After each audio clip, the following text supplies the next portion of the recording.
Every so often, someone will ask me how you can draw a repeating tiled image in GameMaker. It came up a couple of times last year when I made a video on drawing like cloud shadows on a world in GameMaker.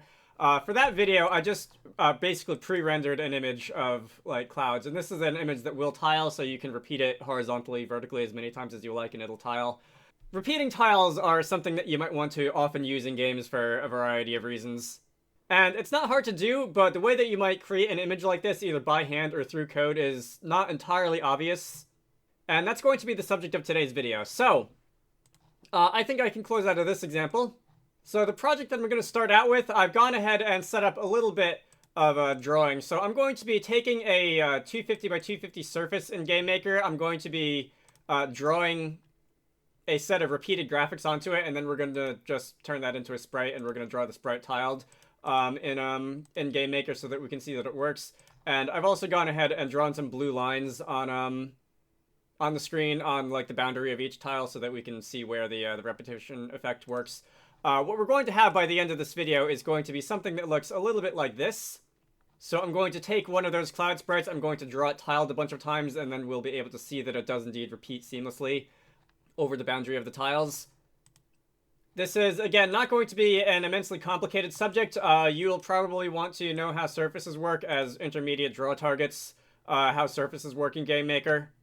Most of the time, if you're going to be doing something like this, you're going to draw onto a surface and then draw the surface in a tiled manner instead of drawing this directly, although perhaps not always. So how are we going to do this? So if we need some inspiration for how we might accomplish this, I'm going to jump over, leave GameMaker, and I'm going to jump over into a program called Aseprite. If you've never used Aseprite before, I highly recommend it if you do anything with pixel art. I am not even an actual pixel artist, but I often do use it to modify existing images whenever I need something in a game. Anyway, if you were to try and draw a tiled repeating image, I'm just going to draw like some kind of starburst shape. Like this, that has little bits of it like running off the sides. It's not necessarily easy to do this by hand. You have to take care to make sure that the pixels on the left, right, and also on the top, bottom line up correctly. Otherwise, you're going to have weird seams.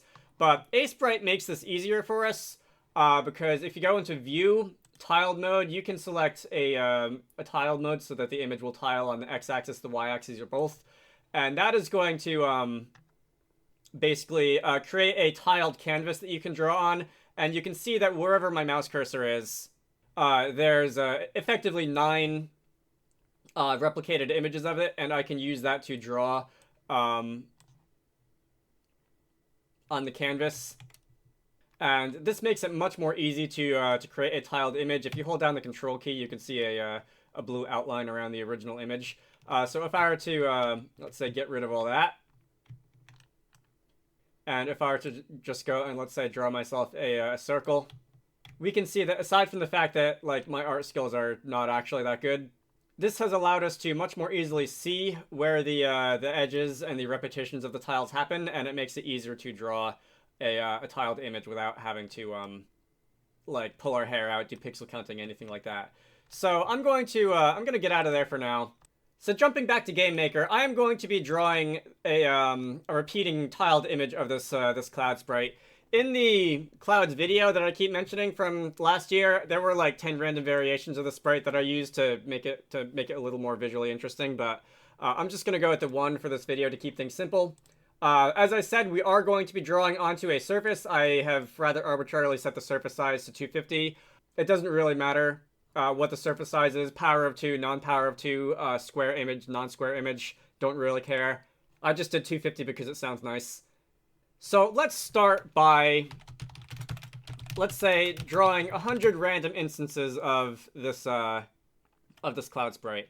And I'm going to say our x equals random, a random number between 0 and the size of the surface. Random y is random number between 0 and the size of the surface. And then I'm just going to say draw sprite SPR underscore cloud, subimage 0, x, y, the x, x, y, y that we randomly generated. And that is going to draw 100 random instances of the cloud onto the surface. And if I run the game, we can see that if you just do this, it does not exactly nice and neatly tile the image. We can see that around the boundaries of the surface where we're drawing it tiled, we are getting some rather unsightly seams. If you wanted to use this as a repeating texture or a repeating tile in a game, you would obviously start to notice pretty quickly that something's wrong. And if we think about what Aseprite did for us that made it easier to draw a repeating tiled image, if you were to, for example, instead of just drawing a single instance of the cloud sprite, let's say that we were to draw one offset to the right by the size of the surface. So in our case, 250 pixels to the right. And also, if we were to do the same thing and offset it to the left of the surface. If I were to run this, we can see that the image now tiles pretty convincingly horizontally. It does not tile vertically. If I were to actually, let me go and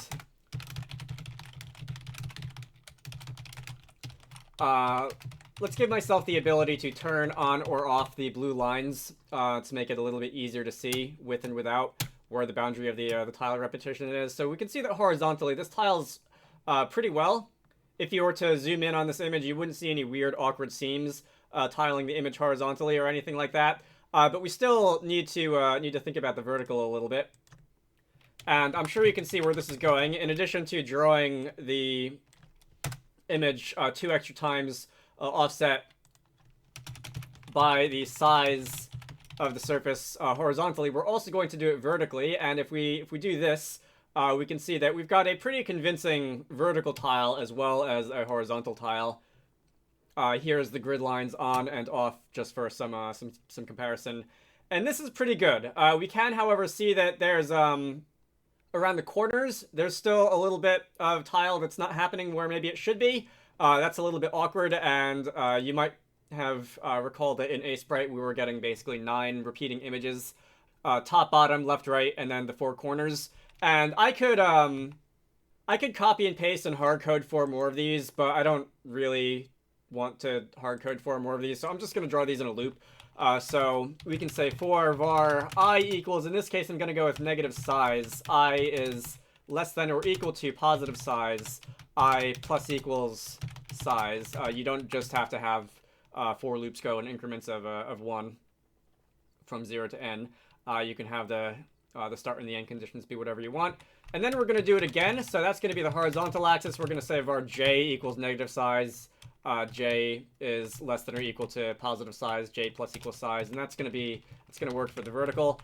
And then inside this for loop, we can just say x plus I, y plus j, and that is going to give us 9 images of the cloud sprite for each random repetition.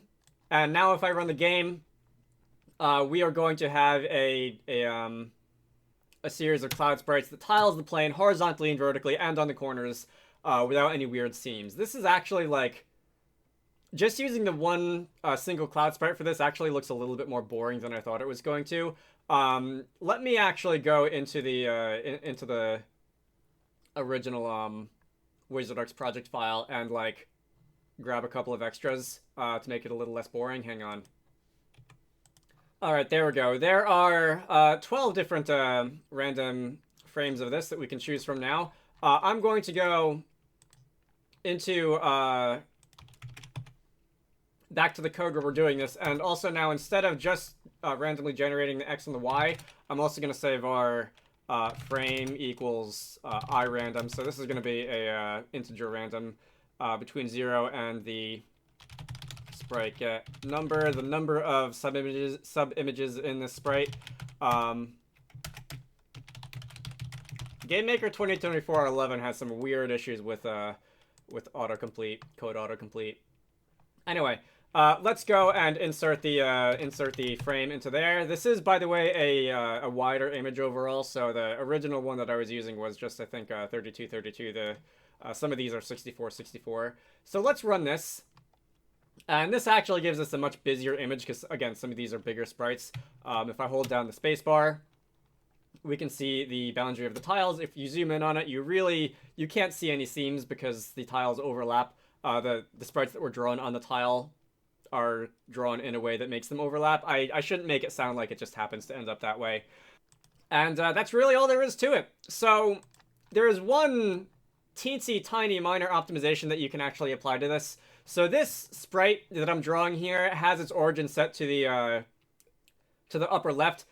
With the way that we're generating the positions of the cloud sprites, you will never have a situation where the image will spawn in a way that makes it cut off on the left side or the top side of the surface. And because of that, we can, instead of saying for I equals negative size, I is less than or equal to positive size, I plus equals size, we can just have this go from negative size to 0, and from both for the horizontal and vertical, because we don't need the extra tile on that side of the image, because it'll never spill over on that side. And if I run this now, we're going to have the same thing that we had before. We're going to have the same tiled pattern that we had before, but we're only going to need to draw 4 repeated images instead of 9.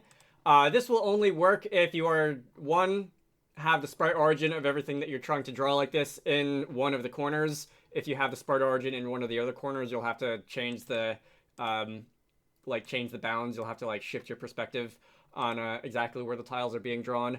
And it will also only work if you are generating your positions like this from 0 to size, and not anything more or less than that. It's not a huge optimization, because most of the time when you do this, you just do it once, in this case on in the create event of some object, and you don't do it again for the rest of the game. But it is there. Just something to think about. And that's about it. So, I guess one last thing, because people sometimes do ask me this too. If you want to use these sprites in your own game, I was not the one who drew them. This was drawn by Moonin, my game dev partner in crime. So if you want to use these sprites, you should ask him. He's the one who runs the Wizarducks account on Blue Sky and various other social media platforms. These cloud sprites on their own aren't all that interesting, I don't think, but people sometimes do ask, so there you go. Anyway, I'm gonna end it off here. My name is Michael. I like wizards and dragons and making games. If you want the code for this, you can look for the GitHub repository down in the description of the video. I do have one, right? Did I initialize a Git repository for this one? Anyway, it'll be there. You should all go check out Wizarducks and the Lost Hat, which is one of the games that I like to work on when I'm not doing YouTube stuff. Link to the Steam page can be found down below. I like to post videos on weird stuff you can do in GameMaker, so if anything like this applies... I like to post videos on weird stuff you can do in GameMaker. This isn't all that weird, but if you like 3D stuff or weird shader stuff, feel free to subscribe. I have a Patreon, so if you want to contribute to the channel, links to that can be found in all the usual places. I hope you all enjoyed that, and I will see you all later. Special thanks to Zenjamin, Squarecrow, Spy Games, Manta Ray, Ganymede Ghost, GameMaker, Edward Holt, and DJ Gibbles for supporting these videos. If you'd like to join their ranks, head on over to the Patreon page down in the video description to join the fun.